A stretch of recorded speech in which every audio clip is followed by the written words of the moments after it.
How you going, guys? Welcome back to another video on this HZ Premier. Now, have I got a story for you guys? Let's get into it.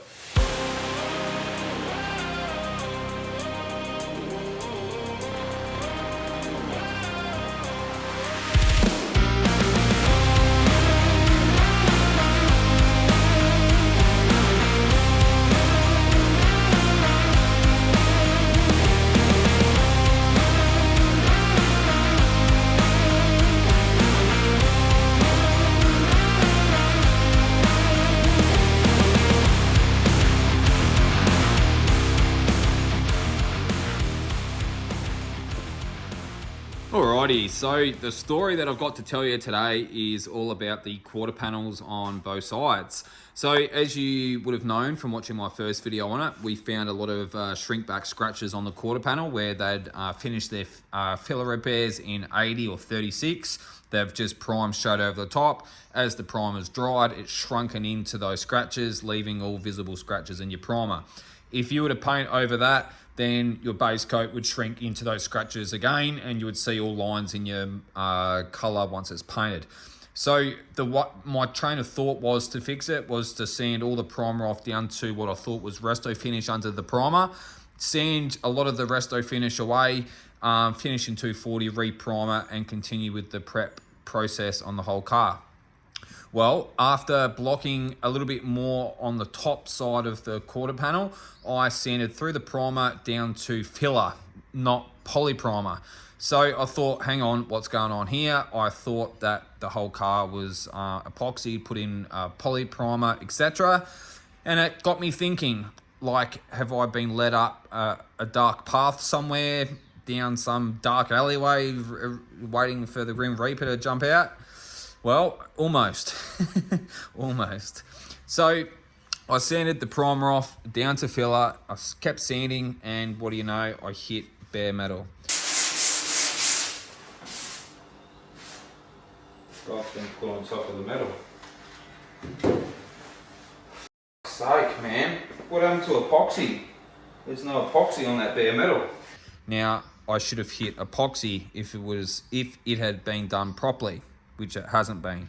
So, cutting a long story short, I rang the owner, told him exactly what I found, showed him photos, etc. And we've both decided to do the job properly, up to my standard.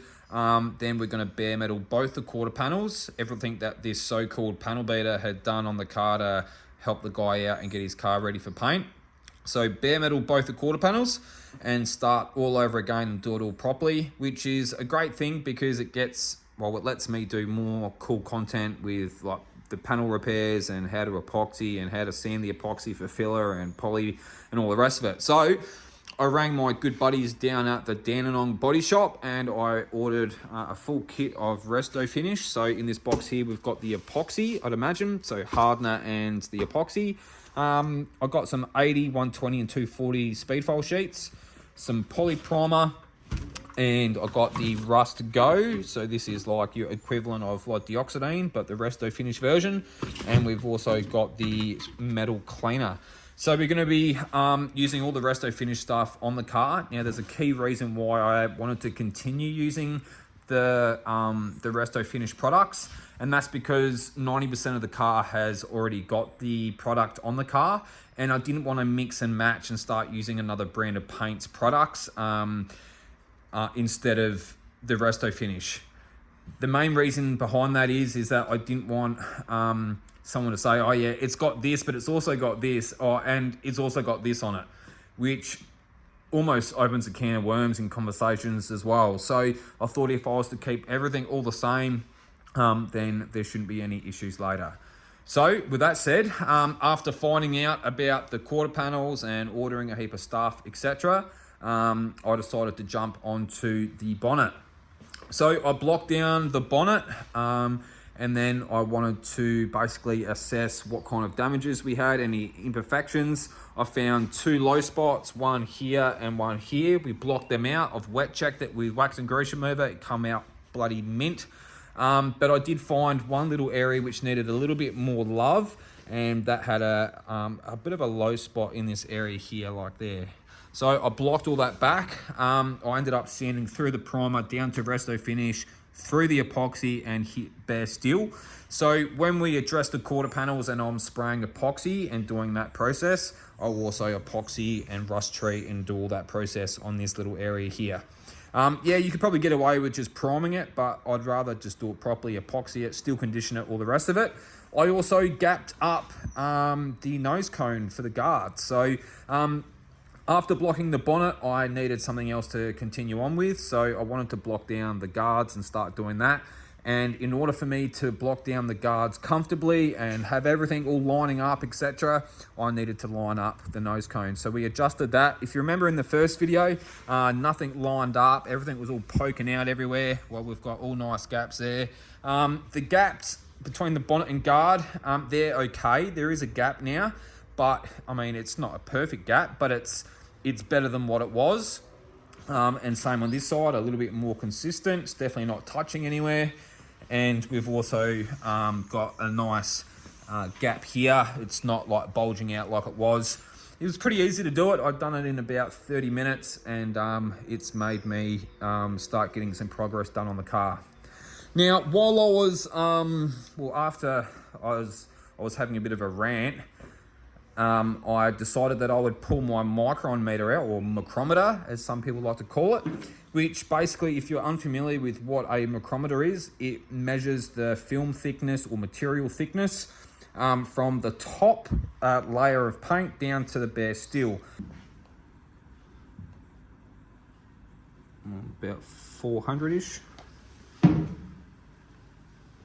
What's that say? 440, 450, around there. So it's not too bad, really, like, considering it's got like poly on it and everything else. So we're about, let's hold it on there, flat mark. I'm having a bit of trouble today. It's about, I don't know, 500, let's say. So 200, well, that's pretty good. About 450-ish. So I ran the micrometer over everything and I pretty much got an average reading of about 500 microns over the whole car. In some areas it was down to like 200 and 150, which is really good. A standard paint job on a car is around that 150 to 300 microns, give or take, somewhere around that. So to have roughly 500 on the car after epoxy, poly, primer, etc. is actually pretty decent. So with that said, guys, I'll roll on a bit of footage of me blocking down the guard and showing what blocks and my technique. So basically, in a nutshell, we used a combination of big hit blocks and also Dura blocks. There's one key block which I really love in the Dura block set. And if I was to be honest, I'm not a big fan of the Dura blocks, but some of them are just fantastic for doing HQs and like XB coupes and stuff like that.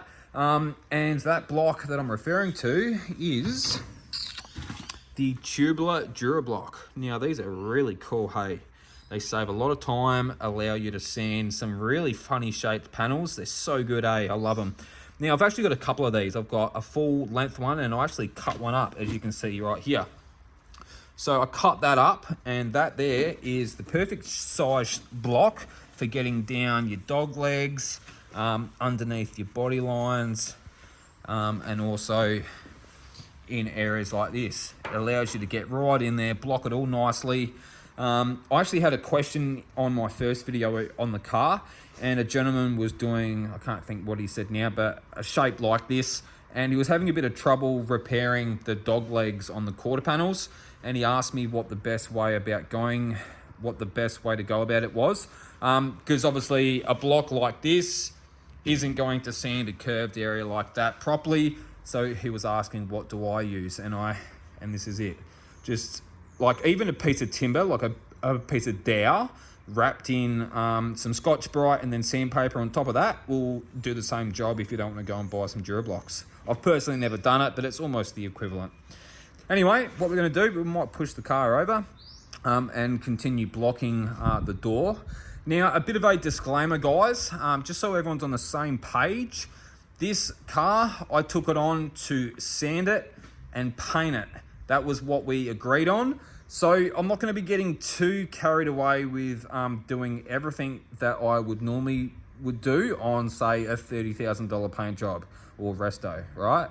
This is just a sand and paint. I will be like obviously the nose cone needed to be adjusted to block everything else right.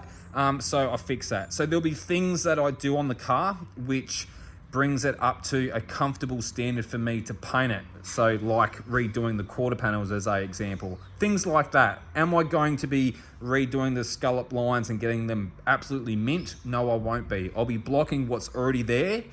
If the owner was really anal about the shape of the scallop lines, then he would have put in the extra effort to get them perfect. So all I'm doing is sanding it down.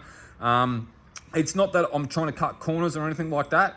As a example, if your toilet is leaking water and your taps are leaking water and you call the plumber and he comes out to fix the leaking toilet, well, he charges you for fixing the toilet. He doesn't fix the sink leaking taps for the same price. That's always an added extra. Same with cars. There's always added extras. Depending on the quality of the job, there will be certain things that I will throw in, like gapping the nose cone, straightening body lines. That's the main one that I'm going to focus on, is just keeping that body line nice and straight, because I did notice it yesterday. I'll actually see if I can zoom in a bit better. There we go. So the line is a little bit up and down, a little bit wonky all the way down the car. So I will be running some tape along that and making sure that they are all nice and straight. Just little things like that that really does help a car look better than what it is. But yeah, it's definitely not, like even that quarter panel, that is so up and down. Look at that. It's like low, then it goes higher, then it's all over the shop. So I'll be fixing all that. Well, I'll be bare metalling that panel anyway, so it doesn't really matter. And in regards to the scallop lines on the quarter panels, yeah, as much as I would love to make them razor sharp and have that real defined scallop line, if I was to make it perfect, well, it's not going to match the rest of the car, is it? So I'm going to match what's already on the car. If it's like a little bit shallow here and there, well, I will try and match it so it all looks consistent. It's going to look really funny if I make a really sharp scallop line on the quarters, but then it's not very sharp along the rest of the car where it matters. Anyway, that's enough talking bloody rubbish. Let's get some sandpaper out and start blocking.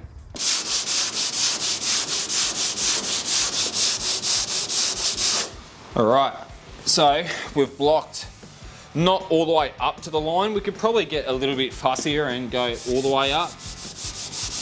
But what I like to do is, we've got some tape here.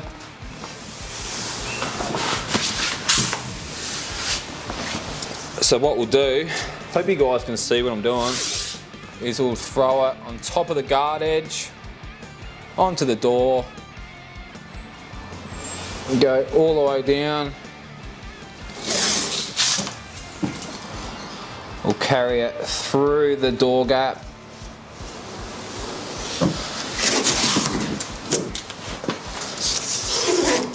Oh, I messed the tape up there. And we'll carry it all the way along, like that. When we block, we can't sand the crown off the top of the line. So when we've sanded up to that, when we've sanded all the orange peel out and it's smooth, we can then get the tape again and throw it on the bottom half. So it's like, so the tape's like butting right up against the other piece of tape. And then we pull the top piece of tape off, and then we block the top half of the line. And then when we pull all the tape off, we should have a really thin, nice, sharp, straight line all the way down the car.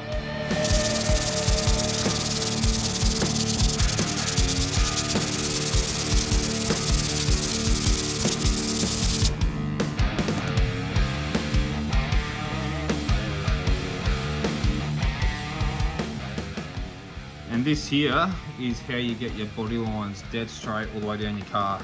It's a simple little technique which bloody helps so much. So as an example, So we've blocked right up to that, like the crown or the top of the body line.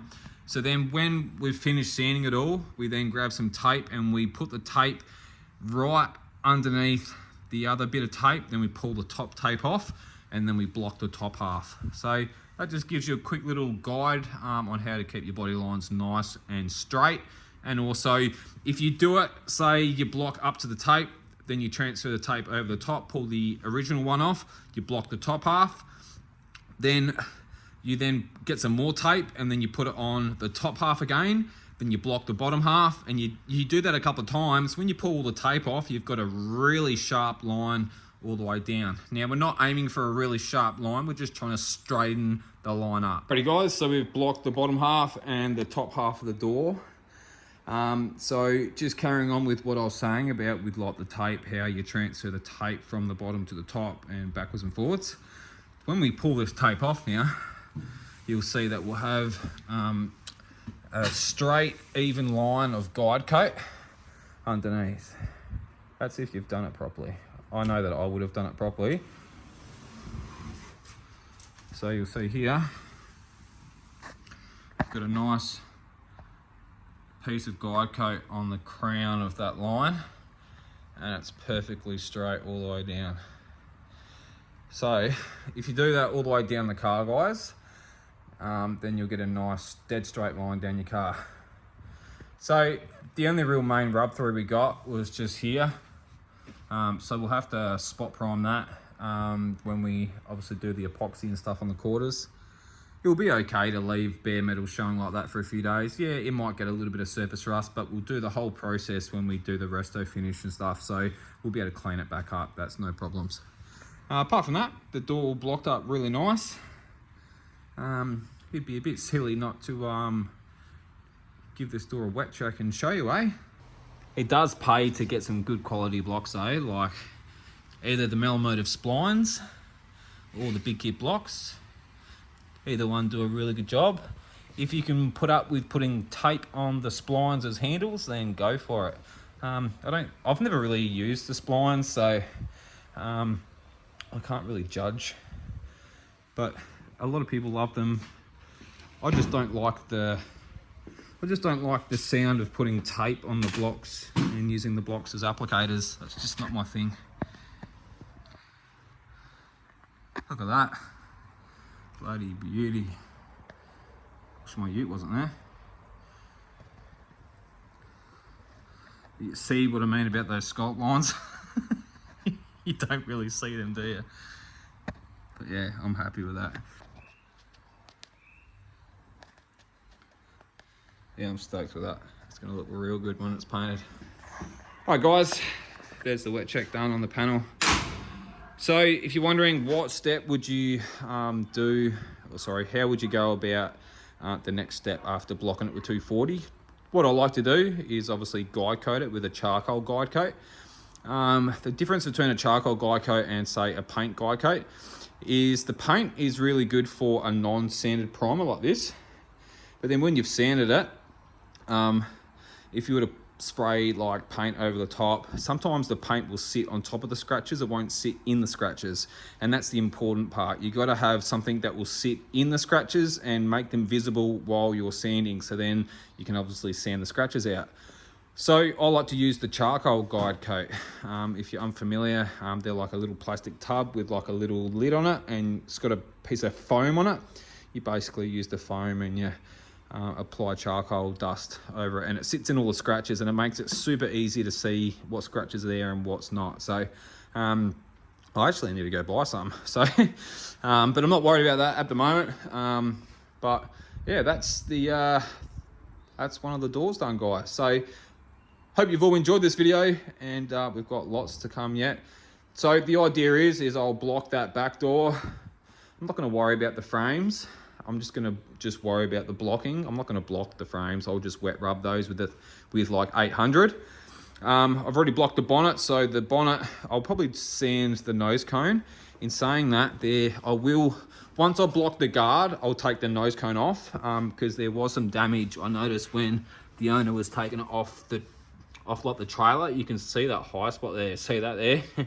So I'll have to fix that. We'll see if I can hammer and dollar it all nice and straight without using any filler. Just looking at that there, you can see there's like a, looks like a line there. I know when the grill goes on, sometimes they can put a imprint on the nose cone, and that's probably what that is. So it just probably just needs a bit of a block and that will come out. But yeah, that's it guys. Hope you've all enjoyed this one.